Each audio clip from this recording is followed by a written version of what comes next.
자, 락인이 이래도 괜찮아, 저래도 괜찮아, 다 괜찮아, 이런 식의 이제 사상, 그러니까 삶의 태도를 견지하다가 언제부터 이제 흔들리느냐. 육호 병동을 이제 들락날락 하죠, 그죠? 그러다가 제임스 보 회의에 불려가나 이런데 이제 나오고 나서 알아요. 아, 내가 지금 정신 감정을 당했구나. 그러니까 뭐 요즘으로 치면 종합 심리 발달 검사를 받았구나. 지능 검사, 뭐 정서 검사 이런 걸 내가 받았구나. 이걸 알게 돼요. 즉 내가 정신 질환자인지 아닌지에 대한 검사를 받았구나. 하지만 뭐 그것도 괜찮아. 그리고 이제 바람을 쐬러 여행을 가게 되는데 우체국장이 같이 갑니다. 근데 이 사람이 말하자면 그 락인에게 지적인 지금까지 괜찮은 벗의 역할을 해왔는데 막상 같이 가니까 너무 힘든 거예요. 외국까지 이제 같이 갔는데 바르샤바까지 이 사람은 우정과 관대함 이런 이름으로 수다를 너무 많이 떨고 그 다음에 너무 숨결이 거칠고 그게 막 느껴지고 너무 많이 웃고 이런 게 되게 피곤한데 뭐 이거야 미엘러치너스지 하찮은 거야 미엘러치다 이렇게 생각을 하죠. 근데 이제 바르샤바까지 가서는 너무 많이 떠드니까 시끄러워가지고 벽 쪽으로 이렇게 돌아 누워가지고 일을 갑니다. 이 정도는 뭐 희극적인 편이죠. 그리고 둘이가 그 도박판에 살짝 가나? 아무튼 이제 그래가지고 그 우체국장이 자기 돈 없다고 돈을 빌려요. 꽤 많이 빌렸는데 500루블인가? 800루블인가? 아무튼 그렇게 100단위로 좀 돈을 이제 많이 빌린단 말이에요. 자, 그러고 그 나중에 그 안 갚아요. 앞서 자, 그리고 이제 귀국을 했습니다. 자, 바람을 쐬고 돌아왔으니까 원래대로 돌아갈 수 있겠지라고 이제 라기는 생각을 했는데 병원에는 이제 흐보토프라는 새로운 이제 병원장이 와 있고 또 이제 여자친구 아내가 있어요. 그러니까 저기 뭐야 저기 실제적인 아내. 가 있고요. 그 이제 거기다 이제 관사를 내줘야 되는 거예요. 그러니까 자기가 이거 지금까지 자기 집이라고 생각했던 게 사실은 자기 집이 아니라 자기가 이 육호 병동에 이 병원의 원장으로 있으니까 자기에게 주어졌던 거지. 그가 갖고 있었던 이 직함이 없어지면 그 모든 건 다 날아가는 거예요. 아, 그래도 괜찮아. 이렇게 생각을 해요. 이렇게 외부 환경이 바뀌었지만 8시에 일어나고 평소와 다름없이 소파에 이렇게 들어눕다시피 해가지고 보드카, 맥주, 담배 이거 좋아했잖아요. 이거 마시면서 독서하고 새 책을 살 돈이 없으니까 옛날 책을 읽으면서 계속 독서 목록을 작성하면서 거기서 되게 또 기쁨을 느낀다 대신에 느끼는 척합니다. 그러니까 이렇게 되게 단조롭고 이제 꼼꼼한 이런 작업에 재미를 들이고 그래서 과연 러시아의 아우렐리우스 디오게네스라고 할 만하다라고 이제 제가 했는데 이미 이제 되게 흔들리고 있고요. 문제는 뭐냐면 돈인데 결국 가지고 있는 현금이 80루블 뿐이다라고 락인이 얘기를 하니까 우체국장이 울거든요. 제가 이 장면은 되게 읽은 지 오래됐는데도 생생하게 기억이 나네요.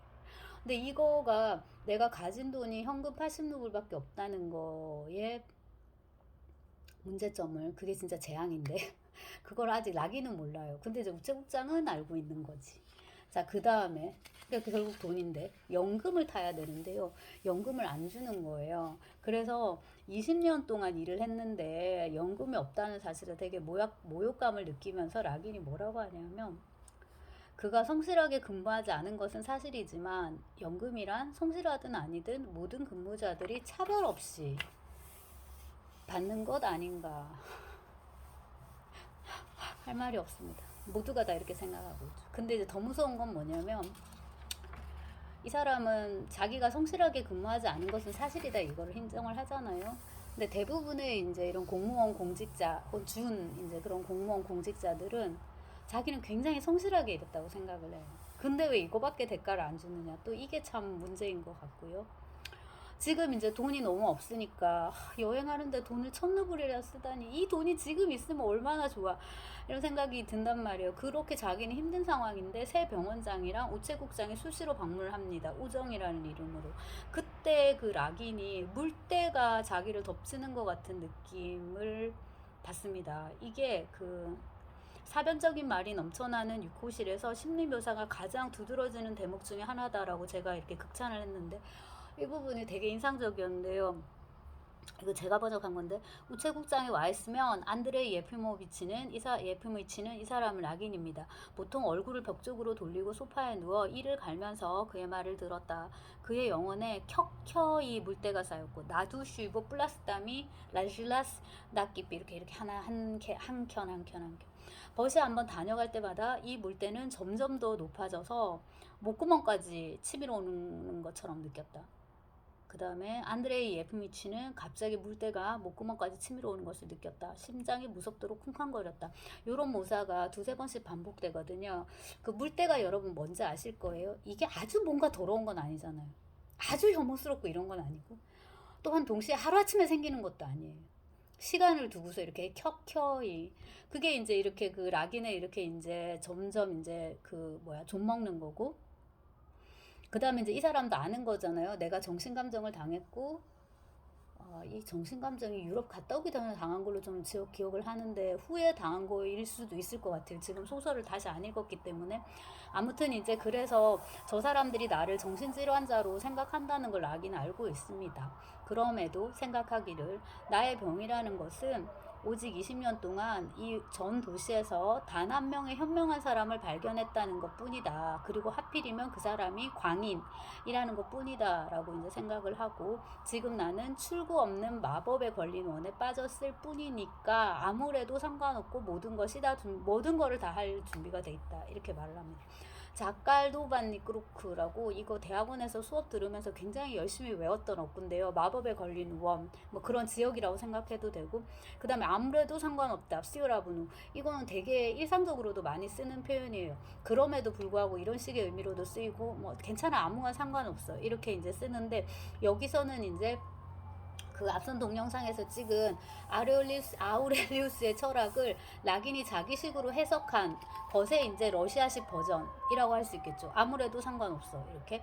그래서 나는 파멸하고 또한 그 파멸을 의식할 만한 용기를 갖고 있어. 이런 식으로 굉장히 이제 자부심을 갖고서 자기를 비극적으로 할 자격이 있는 그런 이제 영웅으로 모델링을 합니다. 하지만 이게 일이 잘 됐을 때 얘기인 거예요. 자기는 새 병원장하고 후보토프하고 이제 얘기를 하면, 호보토프, 이게 후보트는 척춘데, 아무튼 이제 이 사람하고 얘기를 하면 좀 지적으로 이렇게 잘 얘기를 하면 이게 좋은 쪽으로 풀리지 않을까, 그래서 화해의 국면으로 가지 않을까라고 생각했는데, 그렇기는커녕 잡혀 들어간단 말이에요. 그래서 이제 유코실에 들어갔는데 니키타가 환자복을 던져줍니다. 바지는 너무 짧고, 이거 윗도리는 너무 길고, 그 다음에 실내복 그 가운 같은 거에서는 훈제 생선 냄새가 이제 난다라고 느낌이고, 여러분 하고 오시잖아요. 근데 이걸 이제 입는 순간에도 내가 이런 냄새나는 환자복을 입든지 연미복을 입든지 그 다음에 육호실 안에 있든지 육호실 밖에 있든지 아무런 상관이 없다라고 이제 생각하지만, 어둠이 내리면서 차갑고 붉은 달이 떠오르자 보따나 지스트비치노스지, 이게 진짜 현실이구나 라는 그런 그 느낌을 이제 확 갔습니다. 진짜 이제 현타가 딱 오는 건데, 이것도 그 까라마조프에서 드미트리가 감옥에 딱 갇히는데 간수가 바로 반말을 하고, 그 다음에 이제 그거에 앞서서 그 이폴리트 검사가 찾아와가지고 수사하는 장면 있죠. 거기서도 옷 이거 아무거나 입으라고 이렇게 옷을 주는데, 옷이 이렇게 되게 진짜 병신 같은 거, 바보 같은 거, 크기도 안 맞고, 그리고 저 사람들은 다 옷을 입고 있는데 나만 옷을 벗고 있고, 이제 옷을 이제 그 이상한 걸로 갈아입는 거예요. 그런 정황에서 되게 큰 굴욕감을 느끼는데, 이게 이제 그 락인이 느끼는 이제 그런 거겠죠. 그래서 심리적이고 정신적인 이런 자극이 아니라 어떤 직접적이고 즉각적인 감각, 이게 이제 그 되게 그 락인을 이제 괴롭히는데, 자기는 처음에 이제 여기 들어온 게 불안하고 무섭고, 그 다음에 너무 이제 모욕감을 느끼고 이런 것 때문에 힘들다고 생각했는데, 시간이 지날수록 락인을 점점 힘들게 하는 거는 육체적인 욕구입니다. 맥주가 너무 마시고 싶은 거예요. 담배도 너무 피우고 싶고, 이거를 한참 뒤에 락인을 깨달아요. 내가 왜 이렇게 지금 괴롭지? 지금 담배 한 대 물어야 되는 타임인데. 그 다음에 맥주를 한 잔 해야 되는데 이거요. 그 나가게 해달라고 했다가, 이런 네가 어디 이래서 니키타한테 툭툭툭 얻어맞거든요. 바로 이제 이 대목. 맥주 한 잔 하고 이거 담배 한 대 피우고, 그다음 담배를 피우려면 밖으로 나가야 되는데, 그래서 담배 한 대 피우기 위해서 밖으로 나가는 이 사소한 자유조차도 박탈당한 상태인 거죠. 근데 요것과 관련해서 까미의 이방인을 보면 그런 얘기가 나온단 말이에요. 메르소가 이제 2부에서 이렇게 막 신문을 받고 하면서 똑같이 느껴요. 담배를 되게 피우고 싶다 이렇게 느끼는데 못 나가는 거지 자기는. 그래서 담배 이거 하나 피우는 게 뭐라고, 이게 무슨 그렇게 지들한테 피해가 된다고, 또 이게 무슨 사람들한테 그렇게 악영향을 미친다고 담배도 못 피우게 해. 담배를 못 피우게 하는 것은 너가 지금 이렇게 사소한 육체적인 욕구를 해결할 그 육체적인 욕구를 해결할 만한 누릴 만한 자유조차도 박탈당한 굴욕적인 상태라는 것을 나한테 각인시키기 위해서이다 라는 식의 이제 말을 생각을 매일 쏘고 하는데 이제 이것도 똑같은 거죠. 근데 이제 그쪽은 20세기 소설이니까 조금 더 또 좀 지적으로 좀 쓴 것도 있어요. 까미가 이제 그러니까 여기서는 이제 되게 이제 직접적으로 이렇게 썼단 말이에요. 그래서 담배 피우러 나가겠다고 했다가 니키타한테 툭툭툭 두들겨 맞아보니까 정신이 번쩍 드는 거예요. 그의 입안을 가득 채운 짭짤한 거센 파도, 피입니다. 이것은 이제 이론의 참패인 거죠. 그래서 저는 여기서 이반 일리치의 죽음을 이제 떠올렸는데요. 자, 그러자 모든 것이 잠잠해졌다. 너무 아파서 그는 베개를 깨물고 이를 갈았다. 갑자기 그의 머릿속에서는 혼돈의 한가운데서 끔찍하고 참을 수 없는 생각이 또렷이 번뜩였다. 이 생각이 뭐냐면요.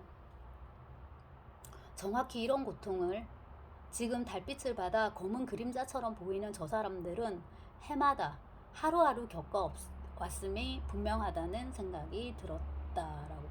이 사람들이네요. 저 사람들 에즈류즈 이 사람들이고요. 여기 이거 검은 그림자처럼 보이는 지금 달빛을 받아. 그래서 제가 이거 달이 많이 나오는구나 체업 소설에. 지금 제가 쓴 논문을 읽으면서 생각을 많이 했어요. 사람들이 저녁에 많이 깨어있고 도스토옙스키의 주인공들도 밤에 안 자고 깨어있긴 한데 걔네들은 달빛을 보지 않고 그냥 골방에 처박혀가지고 그냥 생각만 하고 이제 이런 식이란 말이에요. 아니면 다른 인물들과 열심히 이제 토론을 벌이거나 이러는데 최후의 인물들은 달빛을 많이 받고 있네요. 혹은 이제 달빛이 내린 가운데 밖으로 나가서 담배를 피운다든지 뭐 어슬렁어슬렁 거린다든지 뭐 어디를 거리를 걷는다든지 마구라도 왔다 갔다 하고 상자 속의 사나이에서 그 다음에 이제 이런 얘들이 이제 여기에 누워 있는데 붉은색 달빛이 이제 내려와서 그들을 검은 그림자처럼 보이게 만든다고. 근데 이제 한편으로는 이게 그 육호병동에 갇혀 있는 사람들 에 대한 그 작가의 이제 연민 같은 거 이제 이런 건데 지금까지 그들의 고통에 락인이 되게 무심했는데 이제야 비로소 그거에 눈뜨게 되는 거예요. 그래서 이제 락인에게 부족했던 거 상상력과 공감 능력 그거의 부족을 작가가 이런 식으로 단죄한다고 볼 수도 있을 것 같고 이반 일리치를 이렇게 떠올려 보면은 죽기 전에 반짝하거든요. 각성이 있으면서 지금까지의 삶은 허위였어. 그러고 이제 이반 일리치가 이렇게 하늘나라로 가게 되는데 죽게 되는데 얘는 빨리 죽지도 않고 이러고 나서 각성 직후의 죽음이 아니라 각성 직후의 이제 기절을 하게 됩니다. 그러고 나서 빨리 안 죽었기 때문에 그 다음에 이제 자기를 찾아오는 더더욱 고통스러운 이제 현실과 마주하게 되는데요. 머리도 더 아프고 이명이 들리고 무기력해지고 그리고 이제 자기도 아는 거죠. 아 이게 이제 죽을 때가 됐구나라고. 저녁 무렵 안드레이 예프미치는 뇌졸중으로 죽었다. 먼저 그는 전율할 만한 오한과 메스꺼움을 느꼈다. 뭔가 혐오스러운 것이 온몸을 심지어 손가락까지 관통하며 위장에서 머리까지 쭉 뻗었고 눈과 귀를 덮어버리는 것 같았다. 눈앞이 새파래졌다. 안드레이 예프미치는 자기에게 끝이 찾아왔음을 깨달았고 이반 드미트리치, 이반 아베리아니치와 수백만의 사람들이 불멸을 믿고 있다는 것을 떠올렸다. 이건 그로모프하고 그 우체국장을 말합니다. 한데 갑자기 그것이 있는 건가? 그러니까 불멸 그런 게 있으면 어떡하지? 이런. 하지만 그는 불멸을 원하지 않았고 그저 한순간 그것에 대해 생각했을 뿐이다. 그가 어제 읽은 이례적일 정도로 아름답고 우아한 사슴떼가 그의 곁을 달려갔다. 그 다음 어떤 여자가 그에게 주문서를 쥔 손을 내밀었고 미알 아베아니치가 무슨 말을 했다. 그 다음 모든 것이 사라졌고 안드레이는 영영 의식을 잃었다. 근데 죽기 직전에 락인의 머릿속에 떠오르니 사슴떼 이게 되게 시적인데 이것과 갑자기 그 자리를 바꿔버리는 산문적인 이미지의 어떤 여러 가지 대상들 여자, 주문서, 우체국장 이거는 도대체 뭘까에 대한 이제 의문을 던지게 되고 죽음에 대한 작가의 묘사가 굉장히 냉혹하다는 생각을 또 한번 해봅니다.